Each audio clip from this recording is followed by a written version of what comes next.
Salam saudara-saudara, kalau kita melihat di dalam Injil Matius yang ke-28 ayat yang ke-19 sampai yang ke-20, itu biasa dikatakan sebagai amanat agung. Nah, saya mau bagikan satu bagian dari ayat itu dengan mengenai pemberitaan Injil. Nah, yang menjadi pertanyaannya bagi kita ialah mengapa kita memberitakan Injil? Nah, tentunya jawabannya kembali kepada ayat itu.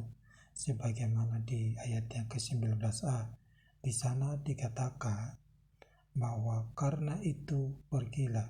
Jadi, karena itu pergilah, itu adalah sebuah perintah dari Tuhan kepada murid-muridnya.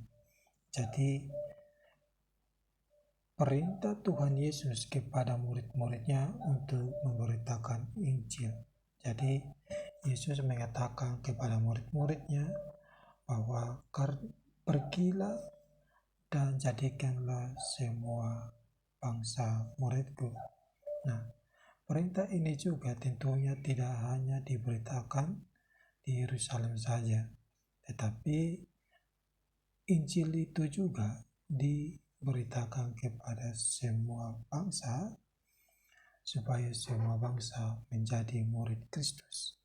Nah, itu kita bisa lihat juga ya, ditegaskan lagi di dalam Injil Markus, di dalam Markus 13 ayat yang ke-10. Di sana juga dikatakan bahwa tetapi Injil harus diberitakan dahulu kepada semua bangsa. Jadi kalau kita melihat bahwa perintah Tuhan Yesus kepada murid-muridnya di dalam ayat yang ke-19a, bahwa karena itu pergilah. Nah, Yesus memerintahkan murid-muridnya untuk memberitakan Injil. Tetapi Injil itu tidak hanya diberitakan di Yerusalem saja atau tempat tertentu, tetapi Injil itu diberitakan kepada semua bangsa seperti di dalam Markus 13 ayat yang 10 tadi. Nah, itu juga kalau kita melihat di dalam bagian-bagian ayat lain, ya misalnya di dalam Matius 24 ayat yang ke-14, di sana dikatakan Injil kerajaan akan diberitakan di seluruh dunia menjadi kesaksian bagi semua bangsa. Sesudah itu baru tiba kesudahan. Jadi Injil kerajaan diberitakan kepada seluruh dunia, berarti ini menunjukkan bahwa berita Injil itu tidak hanya diberitakan di Yerusalem misalnya, tetapi Injil itu diberitakan kepada semua bangsa seluruh dunia.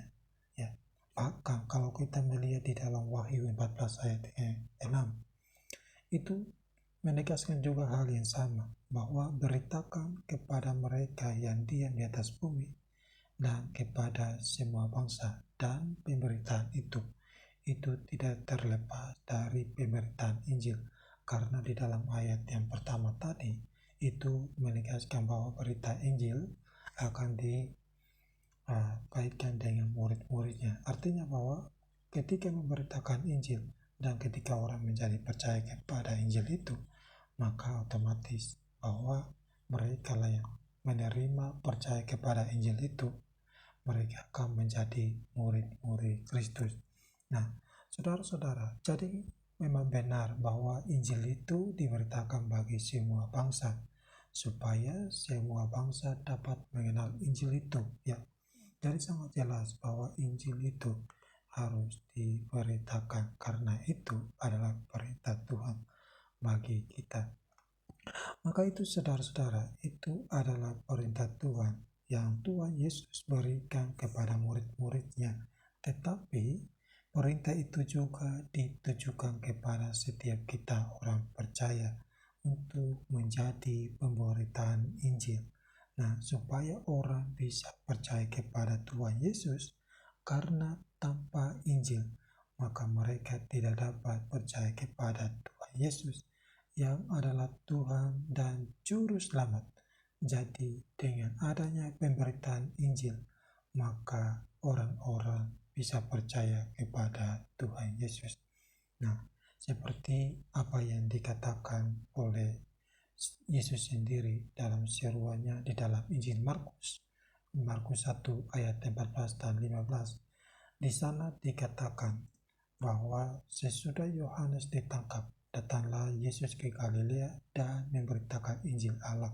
Katanya, waktunya telah genap, kerajaan Allah sudah dekat, bertobatlah dan percayalah kepada Injil. Jadi di sini juga Yesus juga memberitakan Injil kerajaan Allah. Nah, Yesus sendiri yang meneladani kita orang-orang percaya untuk memberitakan Injil bagaimana dengan kita. Nah, jadi Injil itu yang dapat mempertobatkan orang dan percaya kepada Injil itu. Jadi orang bisa percaya kepada Yesus itu karena Injil yang diberitakan kepada mereka. Jadi saudara-saudara, Yesus sendiri yang memberitakan Injil juga kepada orang-orang sehingga orang-orang juga bisa percaya. Nah, tentu kita mau taat dan ikut teladan Tuhan Yesus juga sebagai orang-orang yang percaya kepada Dia. Maka kita juga harus meneladani dan juga memberitakan Injil itu supaya orang juga bisa mendengar Injil. Ya. Nah, yang kedua di sini yang saya mau bagikan di dalam poin yang kedua. Nah, bagaimana? Apa pentingnya kita memberitakan Injil itu? Tentunya Injil itu sangat penting karena Injil itu adalah kabar baik bagi orang berdosa. Kita lihat di dalam 1 Korintus 15 ayat yang kedua sampai yang keempat. Di sana dikatakan bahwa oleh Injil itu kamu diselamatkan, asal kamu teguh berpegang padanya, seperti yang telah kuberitakan kepadamu, kecuali kalau kamu telah sia-sia menjadi percaya. Sebab yang sangat penting telah kusampaikan kepadamu, yaitu apa yang telah kuterima sendiri, ialah bahwa Kristus telah mati karena dosa-dosa kita, sesuai dengan kitab suci, bahwa ia telah dikuburkan dan bahwa ia telah dibangkitkan pada hari yang ketiga sesuai dengan kitab suci. Jadi Injil itu sangat penting bagi orang-orang berdosa karena itu adalah kabar baik bagi orang-orang berdosa. Makanya Paulus mengatakan di dalam 1 Korintus 15 ayat yang kedua sampai yang keempat bahwa oleh karena Injil itu kamu diselamatkan. Jadi Injil itu yang dapat menyelamatkan orang-orang yang berdosa. Nah, kenapa dikatakan sangat penting? Nah, di sana dikatakan sangat penting seperti yang Paulus katakan bahwa telah kusampaikan, yang sangat penting telah kusampaikan kepadamu bahwa Kristus telah mati karena dosa-dosa kita sesuai dengan kitab suci, telah dikuburkan, dan bahwa ia telah dibangkitkan pada hari yang ketiga sesuai dengan kitab suci. Jadi pemberitaan Injil itu, kabar baik bagi orang berdosa, itu mengenai kematian Yesus, mengenai dosa-dosa kita dengan kematiannya dan kebangkitannya. Ya, jadi ketika kita memberitakan Injil, maka kita beritakan kabar baik itu supaya orang yang percaya kepada Injil mereka dapat diselamatkan. Dan Injil itu tidak terlepas mengenai perintah Tuhan Yesus yang seperti yang tadi saya katakan, yaitu mengenai kematiannya, kebangkitannya, dan penebusan dosa-dosa kita atau kematian bagi dosa-dosa kita. Karena itu saudara-saudara, marilah kita beritakan Injil itu, karena itu adalah bagian dari kita.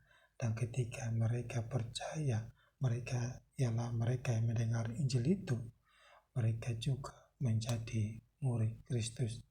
Demikian yang saya bagikan. Tuhan Yesus memberkati.